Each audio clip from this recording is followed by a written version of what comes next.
Hai guys, kembali lagi bersama aku Cia. Kali ini aku akan bercerita horor, tapi bukan dari aku, tapi dari salah satu fans aku. Ini dia ceritanya dari fans aku. Let's go.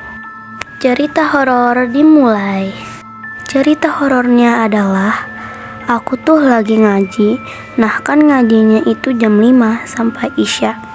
Nah pas waktu itu aku tuh lagi haid, jadinya aku gak ikut sholat Isya. Nah aku diem aja di kelas, gak ada siapa-siapa, cuman aku doang yang ada di kelas.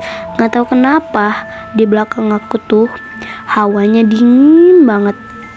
Ya udah, saya jalan aja ke belakang yang ada rumah kosong.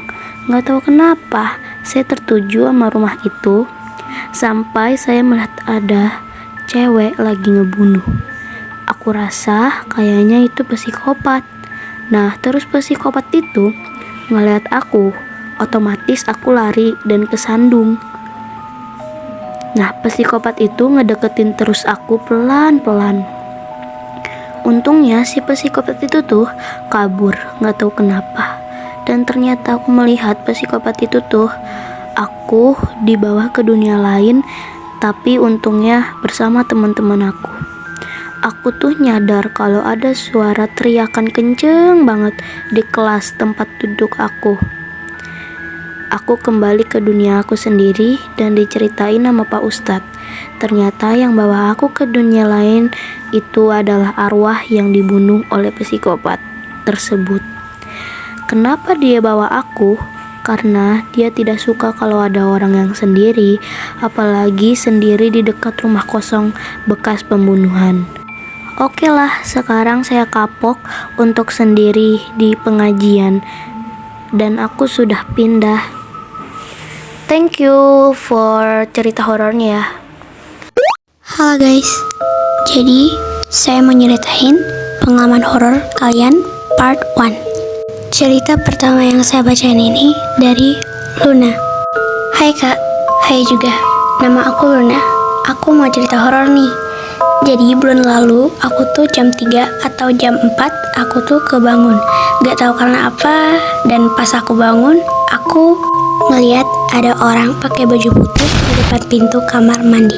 Dan tiba-tiba badan aku kayak sakit dan gak bisa gerak. Di situ aku ngelihat orang yang ada di depan pintu kamar mandi. Aku duduk di sebelah aku dan dia duduk sila kayak manusia, dan dia nulis sesuatu di samping yang bertulis huruf M. Aku gak tahu itu artinya apa sampai sekarang. Dan di situ aku udah pasrah, aku baca doa surat ayat kursi sama Yasin 13 ayat, dan alhamdulillah aku bisa gerak lagi. Aku langsung meluk ayah aku, dan setan itu masih di depan kamar mandi ngeliatin aku. Aku gak tahu itu siapa, dan pagi jam 6-nya aku kebangun dan ada kabar ada yang meninggal, namanya Wak Sur. And then setannya juga gendut sama kayak almarhum. Woi, gue gak tahu lagi, gue langsung cerita ke keluarga gue. Oke, makasih. Dan itu dia cerita dari Luna. Itu saya baca itu agak merinding sih guys, soalnya aku jujur hampir tidak pernah mengalami pengalaman horor. Ya ada sih, cuman itu pasti kayak halusinasi saya gitu loh. Sekian nyeritain pengalaman horor kalian. Maaf ya buat kalian yang belum kebagian, nanti saya bakal ada part 2 nya. And have a nice day.